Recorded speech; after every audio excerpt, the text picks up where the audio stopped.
고마운 작가님, 안녕하십니까? 안녕하세요. 작가를 시작하게 된 계기는 무엇인가요? 어렸을 때부터 그림 그리는 걸 좋아해서 이제 예고를 진학하게 되었습니다. 예고를 진학하다 보니까 이제 고등학교 때부터 계속 그림을 시작했는데 진로에 대해서 많이 고민을 했던 것 같아요.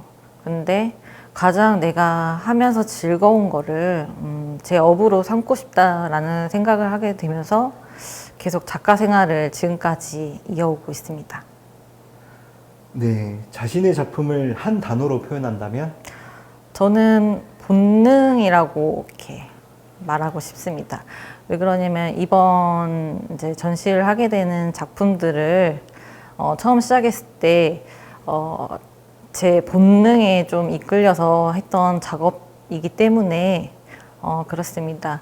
장막에 구멍이 뚫려 있는데 그 뚫려 있는 구멍을 저도 모르게 계속 이렇게 보더라고요.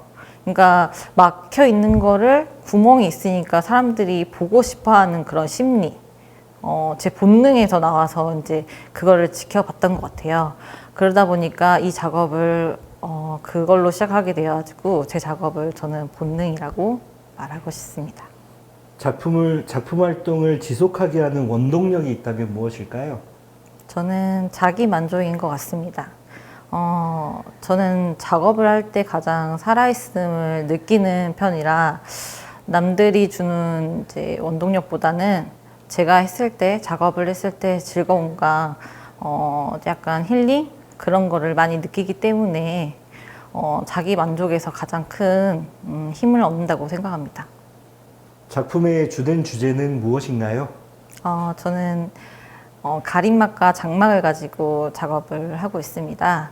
공사장에서 보는 이제 가림막과 이제 장막을 가지고 작품 활동을 하고 있는데요.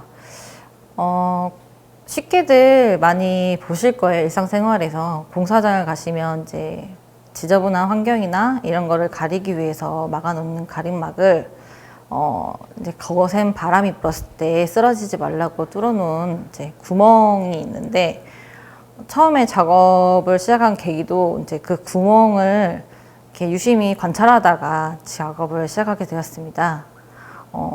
왜 이렇게 아무것도 보지 말라고 막아놓는 그 가림막에 바람구멍을 만들어 놨는데 그 구멍을 저 혼자 이렇게 지켜보게 되더라고요. 그래서 안은 뭐가 있을까? 안에는 이제 어떤 것이 생길까라는 이제 궁금증과 호기심으로 계속 지켜보게 되었는데 그러다 보니까 이거를 작업으로 옮기면 재밌을 것 같다라는 생각을 하게 되었어요.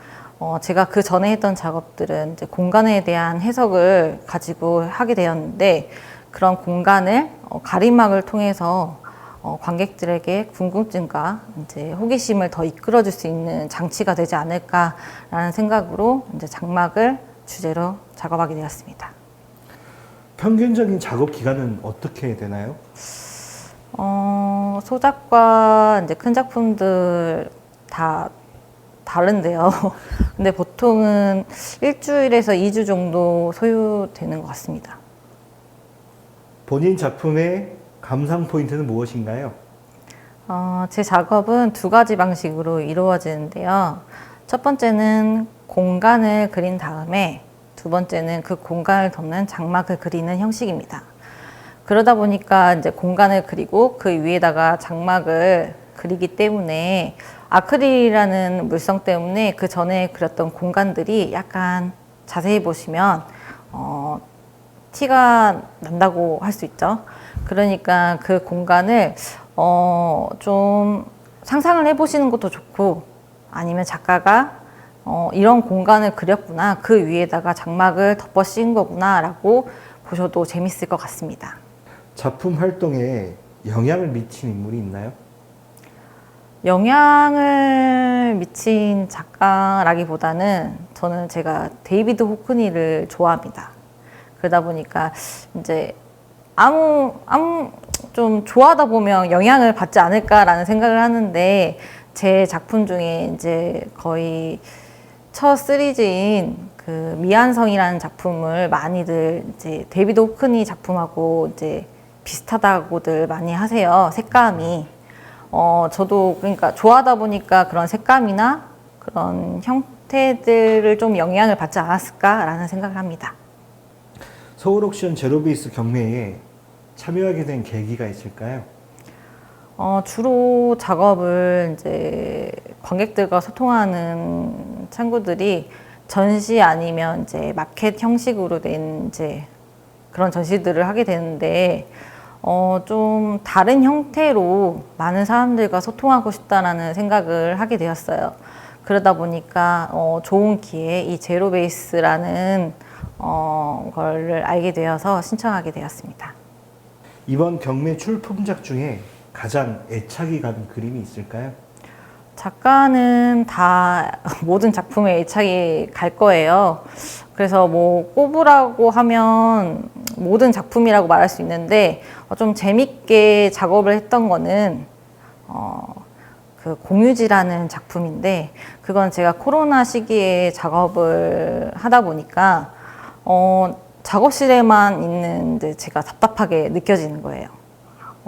어디 돌아다니지도 못하고 그러다 보니까 인터넷이나 뭐 TV로 랜선 여행을 좀 많이 갔던 것 같아요. 뭐 여행 프로그램이나 여행 간 유튜브들을 많이 보면서 랜선 여행을 했었는데, 그런 걸 보면서 가상과 현실 좀 거기에 어딘가 제가 머물러 있는 것 같은 느낌이었어요. 내가 여행을 가지 않았지만 여행을 가는 듯한 느낌을 받았고 힐링하는 느낌을 받았기 때문에, 그래서 그런 느낌을 작품으로 옮긴 게 공유지이기 때문에 약간 그런 관점에서 조금 봐주시면 재밌지 않을까라는 생각을 합니다. 네, 작가님에게 있어서 예술이란 무엇인가요? 예술이라는 건 좀 어렵게 생각들 많이 하시는데요. 저는 좀 일상인 것 같아요. 저는 이제 힘든 일이 있거나 조금 고민을 할 때 자연과 좀 가까이 하는 편인데, 자연 환경을 보다 보면 그 광활한 그런 걸 보다 보면 저는 아, 이게 예술이구나 라는 생각을 많이 하거든요. 그러다 보니까 제 작품에서도 자연물들이 많이 나오기도 하고, 그러기도 하고, 이제 아기들 작품을 보면서도 많이 영감을 얻는 편이에요. 그러다 보니까 저는 많이 일상생활에서 영감을 받게 됩니다. 그러다 보니까 제가 생각하는 예술은 일상이다. 앞으로 작가로서의 꿈이 있다면 조금 더 많은 관객들하고 소통하는 게 꿈입니다. 제가 지금은 좀 육아도 하고 그러다 보니까 많이 이제 소통을 못 하고 있는데, 좀 다양한 형태로 이렇게 전시를 하게 되어서 피드백을 좀 많이 받아보고 싶어요. 그래서 이제 좀 소통의 창을 좀 많이 만드는 게 목표입니다. 네, 고마운 작가님 수고하셨습니다. 네.